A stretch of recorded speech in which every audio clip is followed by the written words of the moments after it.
নমস্কার সকলকে, Mithu's kitchen official চ্যানেলে আপনাদের সকলকে স্বাগত জানাই। আশা করি আপনারা যেখান থেকে আমার এই ভিডিওটি দেখছেন আপনারা সকলে ভালো আছেন এবং সুস্থ আছেন। আজকে আপনাদের সাথে সয়াবিনের একটি রেসিপি শেয়ার করে নেব। মাছ মাংস ছেড়ে কিন্তু এই সয়াবিনের রেসিপি খেতে ইচ্ছে করবে, এতটাই লোভনীয় এবং সুস্বাদু হয় খেতে। তাহলে চলুন রেসিপিটি শুরু করা যাক। তার জন্য প্রথমে কড়াইয়ের মধ্যে আমি জল গরম করে নিয়েছিলাম। এরপরে আমি পরিমাণ মতো এখানে সয়াবিন দিয়েছি। এখানে আমি 1 বাটি পরিমাণ মতো সয়াবিনটা নিয়েছি, আপনারা পরিমাণটা কম বেশি করে নিতে পারেন। তারপরে সামান্য পরিমাণ নুন দিয়ে এখানে আমি সয়াবিনটাকে খুব ভালো করে সেদ্ধ করে নিয়েছি।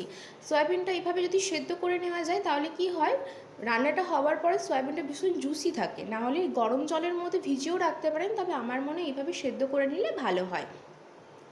তারপরে এর মধ্যে দিয়ে দিয়েছি দুটো ডিম। পরিমাণটা আপনারা কম বেশি করে নিতে পারেন। আমি এখানে 1 বাটি সয়াবিনের জন্য দুটো ডিম দিয়েছি। তারপরে দিয়ে দিচ্ছি পরিমাণ মতো নুন এবং পরিমাণ মতো লঙ্কার গুঁড়ো। তারপরে একটা কাঁটা চামচের সাহায্যে খুব ভালো করে সয়াবিনটা মাখিয়ে নেব। মানে ডিমটা যাতে ভালো করে সয়াবিনের মধ্যে মাখানো হয়ে যায় সেদিকে খেয়াল রাখতে হবে। এইভাবে সয়াবিনের তরকারি যদি বানান তাহলে ভাতের সাথে যেমন খেতে ভালো লাগে, রুটি পরোটার সাথেও অমৃত লাগে খেতে। যারা বাড়িতে বানিয়েছেন তারা তো জানেন, যারা বানাননি তারা একবার হলো আমার এই রেসিপিটি ফলো করে দেখতে পারেন, ভীষণই ভালো হয় খেতে। খুব সুন্দর করে কিন্তু আমাদের এখানে সয়াবিনটা মাখিয়ে নিচ্ছি যাতে নুনটা আর ডিমটা, লঙ্কার গুঁড়ো খুব ভালো করে সয়াবিনের মধ্যে মাখানো হয়ে যায়। আর আগেও বলেছি আমি এখানে 1 বাটি সয়াবিনের জন্য দুটো ডিম নিয়েছি, আপনারা চাইলে ডিমের পরিমাণটা বাড়িয়ে নিতে পারেন, কোনো অসুবিধে নেই। তারপরে কড়াইয়ের মধ্যে বেশ খানিকটা পরিমাণ সাদা তেল গরম করতে বসিয়ে দিয়েছি। তেলটা খুব ভালো করে ধোঁয়া ওঠা অবধি গরম হয়ে আসলে মাখিয়ে রাখা সয়াবিনটা দিয়ে দিলাম। এই সময় কিন্তু অনবরত সয়াবিনটাকে নাড়তে চাড়তে হবে, তার কারণ একটাই, যেহেতু ডিম রয়েছে, যদি না মেশানো হয় তাহলে কিন্তু শক্ত হয়ে জমে যেতে পারে, মানে একসঙ্গে গা লাগা হয়ে যাবে। সেই কারণে অনবরত নাড়াচাড়া করে সয়াবিনটা খুব সুন্দর করে ভেজে নিতে হবে। আমি এখানে লো টু মিডিয়াম ফ্লেমে 10 মিনিট মতো সয়াবিনটাকে ভেজেছিলাম যাতে গায়ের কালারটাও একটু চেঞ্জ হয়ে যায়। খুব বেশি কড়া করে ভাজবার প্রয়োজন নেই।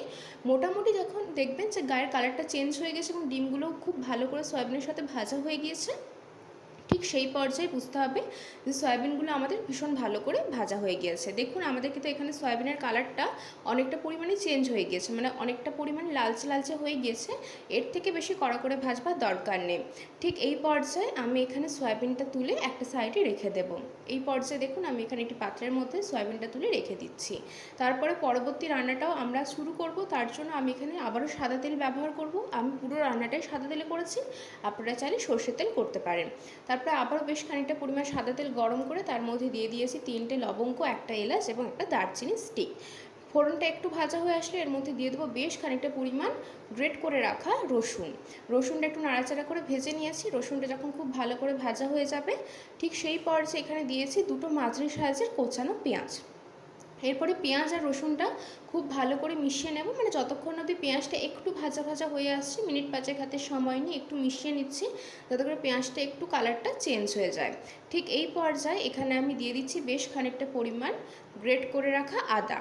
আদা, পেঁয়াজ, রসুন তিনটেই খুব ভালো করে মিশিয়ে নিতে হবে এবং পেঁয়াজটা যতক্ষণ না অবধি একটু নরম হয়ে আসছে এবং কালারটা চেঞ্জ হয়ে আসছে ততক্ষণ পর্যন্ত কিন্তু পেঁয়াজটা আমাদেরকে ভাজতে হবে, কারণ আদা, পেঁয়াজ, রসুন এই তিনটেরই কিন্তু একটা কাঁচা গন্ধ রয়েছে। ভালো করে না ভাজলে কিন্তু তরকারিটা খেতে ভালো লাগবে না। দেখুন আমাদের কিন্তু এগুলো সব ভাজা হয়ে গিয়েছে। এই পর্যায়ে দিয়ে দিচ্ছি পরিমাণ মতো এখানে ধনের গুঁড়ো, পরিমাণ মতো দিয়েছি এখানে আমি কাশ্মীরি লঙ্কার গুঁড়ো, যেহেতু ঝালটা এখানে আমি আগেই দিয়েছিলাম সয়াবিনের মধ্যে সেই কারণে। তারপরে দিয়েছি জিরের গুঁড়ো পরিমাণ মতো, এর মধ্যে দিয়ে দেবো বেশ খানিকটা পরিমাণ লঙ্কার গুঁড়ো, লাল লঙ্কার গুঁড়ো যেটা, আর সামান্য পরিমাণ দিয়েছি হলুদের গুঁড়ো এবং পরিমাণ মতো নুন। সয়াবিনটা যখন আমরা সেদ্ধ করেছিলাম তখন কিন্তু নুন দিয়েছিলাম, আবার ডিমের সাথেও নুনটা মাখিয়েছিলাম, তার জন্য এখানে পরিমাণটা বুঝে শুনে দিতে হবে নুনের। এরপরে সমস্ত মশলার সাথে খুব ভালো করে কষিয়ে নেব যাতে খুব ভালোভাবে গুঁড়ো মশলার সাথে এই পেঁয়াজ, আদা, রসুনটা খুব ভালো করে কষানো হয়ে যায়। বাড়িতে থাকা সামান্য কিছু উপকরণ দিয়েই সয়াবিনের রেসিপিটি তৈরি করে নেওয়া যায়, আর খেতে কিন্তু অতুলনীয় হয়, ভীষণ ভালো লাগে।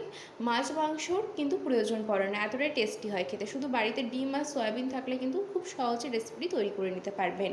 এরপরে দুটো ছোটো সাইজের টমেটো আমি কেটে নিয়েছিলাম, সেই টমেটোটা দিয়ে দিয়েছি। টমেটোর পরিমাণটা এখানে একটু বেশি রেখেছি, আপনারা চাইলে পরিমাণটা কম করেও দিতে পারেন।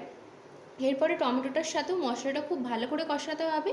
যতক্ষণ না অবধি টমেটোটা খুব ভালোভাবে নরম হয়ে গলে আসছে ততক্ষণ অবধি কিন্তু আমি এখানে টমেটোটার সাথে মশলাটাকে কষিয়ে নেবো। এতে করে কী হবে, টমেটোটাও খুব সুন্দরভাবে গলে যাবে, নরম হয়ে যাবে এবং আমাদের কিন্তু মশলাটাও খুব ভালো করে কষানো হয়ে যাবে। দেখুন এই পর্যায়ে কিন্তু দেখা যাচ্ছে যে টমেটোটা অনেকটা পরিমাণে নরম হয়ে গিয়েছে এবং গলে গিয়েছে। ঠিক এই পর্যায়ে কিন্তু আমি এখানে আরেকটু নাড়াচাড়া করে নেব যাতে আরেকটু টমেটোটা নরম হয়ে যায়। এই পর্যায়ে আমি এখানে ভেজে রাখা যে ডিম আর সয়াবিনটা একসাথে যে মাখিয়ে ভেজে রেখেছিলাম সেই ডিম সয়াবিনটা কিন্তু এর মধ্যে দিয়ে দেব। এর মধ্যে দিয়ে দেওয়ার পরে কিন্তু খুব ভালো করে এটাকে মশলার সাথে কষাতে হবে। যে কোনো রেসিপি যত ভালো কষানো হয় হাতের সময় নিয়ে ততই কিন্তু তার টেস্ট বাড়ে। খুব ভালো করে এখানে মশলার সাথে আমি কষিয়ে নিয়েছি, প্রায় 7 থেকে 8 মিনিট সময় নিয়ে মশলার সাথে আমি সয়াবিনটাকে কষিয়ে নিয়েছি। আর যেহেতু সয়াবিনটা আমি জলের মধ্যে সেদ্ধ করে নিয়েছিলাম, সয়াবিনটা দেখে আশা করি হয়তো আপনারা বুঝতে পারছেন ভীষণ পরিমাণে সফট এবং জুসি রয়েছে, খেতেও কিন্তু ভালো লাগে। যারা সয়াবিন জলের মধ্যে ভিজিয়ে রান্না করেন তাদেরকে একবার বলবো এইভাবে যদি গরম জলের মধ্যে ফুটিয়ে নেন মিনিট 5 হাতের সময় নিয়ে, তাহলে সয়াবিনের যে কোনো তরকারি হোক না কেন খেতে ভীষণ ভালো হয় এবং টেস্টি হয়। আর সয়াবিনটা যে ভাজার পরে শক্ত হয়ে যায় তেমন ব্যাপারটা কিন্তু না, ভীষণ জুসি এবং সফট থাকে। ঠিক এই পর্যায়ে পরিমাণ মতো জল দিয়ে দিচ্ছি। এটা যেহেতু বেশি গ্রেভি হবে না, একদম মাখো মাখো হবে, খুব একটা বেশি গ্রেভি থাকবে না, সেই কারণে জলটা আমি এখানে কম পরিমাণে দিয়েছি। যতটা পরিমাণে দিয়েছি সেটা কিন্তু ফুটে ফুটে অনেকটা কমে যাবে এবং ঠান্ডা হয়ে যাওয়ার পর কিন্তু আরোই কমে যাবে। জলটা দেওয়ার পরে খুব ভালো করে এখানে ফুটিয়ে নিয়েছি, প্রায় 7 থেকে 8 মিনিট হাতে সময় নিয়ে যখন এইভাবে ফুটতে শুরু করবে ঠিক সেই পর্যায়ে ওপর থেকে দিয়ে দেবো বেশ খানিকটা পরিমাণ কাসুরি মেথি। ব্যাস আমাদের কিন্তু এই ডিম সয়াবিনের রেসিপি একেবারে রেডি। খুব ভালো করে মিশিয়ে নিচ্ছি। কালারটা দেখুন কতটা লোভনীয় দেখতে হয়েছে, দেখতে যত না লোভনীয় হয়েছে খেতে কিন্তু ভীষণ লোভনীয় হয়েছিল। রুটি পরোটার সাথে অসাধারণ লাগে খেতে।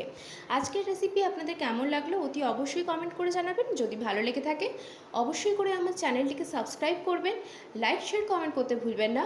আর যদি এরকম নিত্য নতুন রেসিপি পেতে চান তাহলে অবশ্যই করে আমার চ্যানেলটিকে সাবস্ক্রাইব করে আমার চ্যানেলের পাশে থাকার অনুরোধ রইল। আমাদের কিন্তু রেসিপিটি একদম রেডি হয়ে গিয়েছে, আমি এখানে একটি পাত্রের মধ্যে সার্ভ করে দিচ্ছি। এই রেসিপিটি আগে তৈরি করেছেন কিনা কমেন্ট করে জানাতে পারেন, আর যদি না করে থাকেন বাড়িতে একবার হলেও ট্রাই করে দেখার অনুরোধ রইল।